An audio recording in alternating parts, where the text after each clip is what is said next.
Continuamos en ganadores y perdedores. Los inversionistas mantuvieron el día de hoy su atención sobre BanBajío, que fue la segunda oferta pública del mercado local en el año.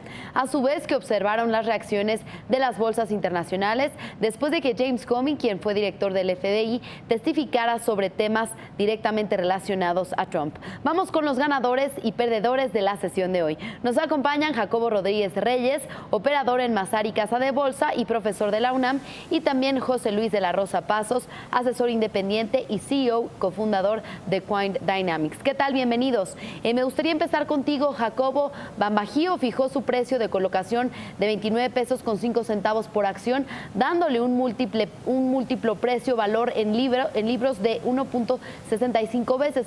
¿Cómo crees que este múltiple se compare contra otras empresas del sector? Buenas tardes, Susana. Efectivamente, el precio de colocación fue de 29.50. Esto ubica al precio en la parte baja del rango que se tenía previsto en la colocación. Este estaba entre 29 y 32 pesos, ¿sí? La acción está saliendo con un descuento si la comparamos con emisoras del mismo sector, del sector financiero. Estos andan cotizando, digamos, 30 puntos arriba de lo que está evaluada ahorita Banco del Bajío, ¿no? Entonces, creo que por el cúmulo de eventos que se presentaron el día de hoy, hubo mucha información, hubieron muchos eventos relevantes. Creo que los inversionistas estuvieron un poquito cautelosos. La acción apenas subió poco más del 2% en la jornada y habrá que ver en las siguientes jornadas si la acción tiene buena bursatilidad para ver qué tal la recibe el mercado. Pero de entrada sí presenta un descuento en comparación del sector, sus números son buenos, destaca el índice de morosidad que es de los más bajos, abajo del 1%, pero sí habrá que revisar en las siguientes sesiones cómo la recibe el mercado. ¿Qué nos dices al respecto, José Luis? Hola, yo lo que observé es que a diferencia de la emisión nueva anterior de Cuervo, la emisión inicial de Banco del Bajío no presentó demasiada explosividad en sus primeros trades, llegó a estar arriba 3.7% y cerró, como dijo Jacobo, apenas en el 2.2% arriba.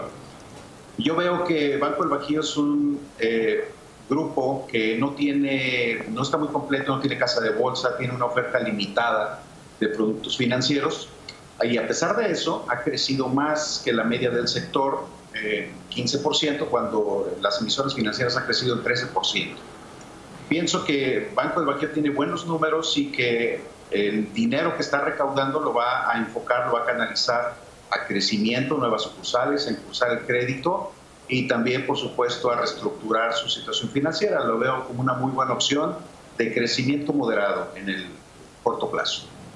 Bien, Jacobo, la muestra de bancos promedia un múltiplo de 2 veces. BanBajío valió a cotizar en la parte baja de la oferta y con un múltiplo competitivo. BanBajío no fue tan explosiva como Cuervo. Cuéntanos al respecto. Sí, mira, sobre todo hay que decir que Cuervo pertenece a un sector en donde no hay empresas dedicadas específicamente a ese negocio. Ajá, sí hay muchas empresas de consumo, pero de los productos que comercializa Cuervo no había ese tipo de empresas listadas. El sector financiero está muchísimo más competido, ¿no? Entonces sí, los inversionistas creo que van a estar un poquito más atentos a cómo vienen los resultados trimestrales en el futuro para tomar decisiones más de largo plazo. Entonces yo coincido con José Luis de que va a ser una acción que a lo mejor no se va a mover mucho en los próximos días, puede ser una empresa más de crecimiento ahí patrimonial, ¿no? Bien, José Luis, ante las declaraciones de James Comey, hoy consideran posible que al presidente Trump se le pudiera destituir. ¿Y cuáles serían los impactos para el mercado? Mi opinión es que no va a ser suficiente estas declaraciones para llegar a un juicio político y que resulte en la destitución del presidente, y mucho menos en su renuncia.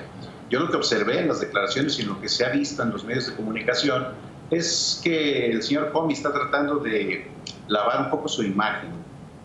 Sin embargo, lo que sí veo es que esto le ha afectado demasiado a la imagen del presidente, en el sentido de que está siendo acusado de mentiroso y de no saber negociar.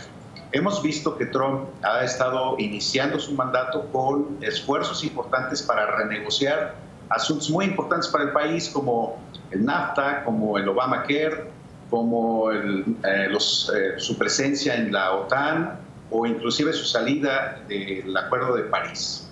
Estas acusaciones le van a restar credibilidad y pues eso en resultado también va a beneficiar un poco a las emisoras mexicanas, porque muchas de ellas tienen cotización de ADRs en los mercados norteamericanos y también algunas de ellas tienen una dependencia vital del Tratado de Libre Comercio. Entonces, en el corto plazo, yo creo que eso va a resultar positivo para las negociaciones del tratado y para las emisoras que acabo de mencionar. ¿Qué opinas, Jacobo?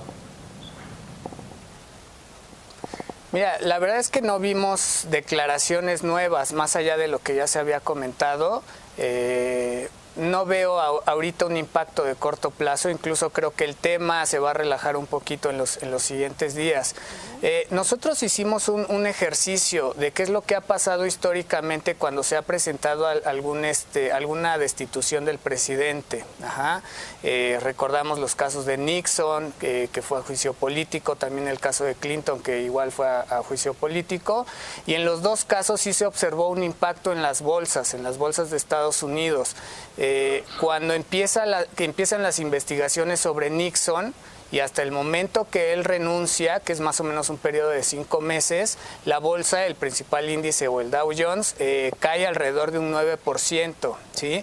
Pero esas caídas se extienden hasta finales de aquel año, estamos hablando del año del 74, entonces la caída se extendió hasta acumular un 30%, ¿sí? Y mucho tiene que ver este caso de cuando Nixon renunció. Claro. Y el caso más actual, que fue el de Clinton, igual, cuando empiezan las investigaciones contra él, la bolsa también tiene un movimiento negativo.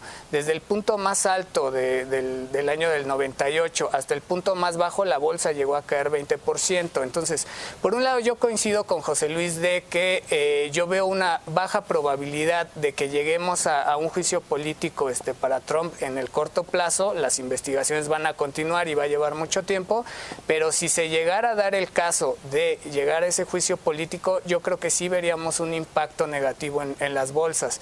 En el caso de México también arrastraría un poco en ese sentido el movimiento bajista. Bien, finalmente, pues la Bolsa Mexicana de Valores está cada vez más cerca de observar la entrada de su competidor, la Bolsa Institucional de Valores. ¿Cómo consideran que se comportará la acción de Bolsa A ante esto? José Luis. Bueno, la Bolsa Mexicana de Valores es un monopolio que tiene 100 años en México y después de esos 100 años cuenta con apenas cerca de 145 emisoras, menos de la mitad de las emisoras de Brasil, por ejemplo, o del mercado de Malasia o inclusive Filipinas, y bueno, ya no se diga 40 veces más emisoras en los mercados de Estados Unidos. Sin embargo, en la Bolsa Mexicana de Valores, sus directivos han estado haciendo promoción en los últimos 12 meses, haciendo viajes alrededor de la República para invitar a las empresas a ir al financiamiento bursátil, pero no se ha visto buenos resultados. Tan solo 2 emisoras en 5 meses, Cuervo y ahora Banco del Bajío el día de hoy.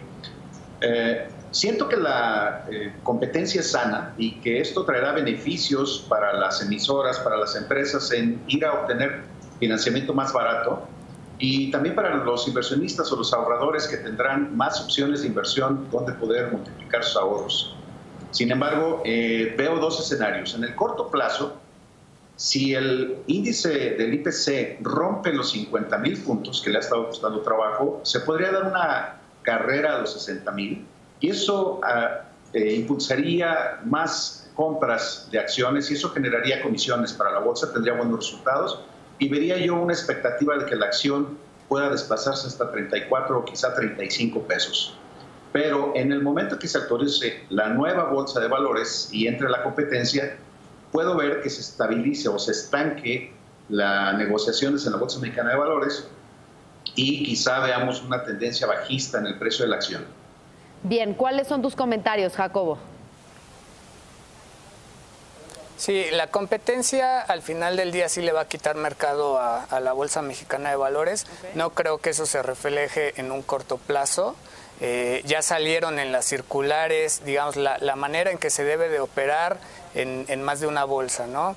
Esa noticia de alguna manera pues ya debe de venir descontada por el mercado. Vemos el precio de la acción que ha venido subiendo. En las últimas semanas tuvo un ajuste, pero justo tocó el promedio móvil de 200 días y en estos 2 últimos días la acción ha subido bastante bien. Entonces yo no veo impacto en el precio de la acción de bolsa. Creo que va a continuar su movimiento alcista. Coincido con el precio objetivo que planteaba José Luis en los 35 pesos.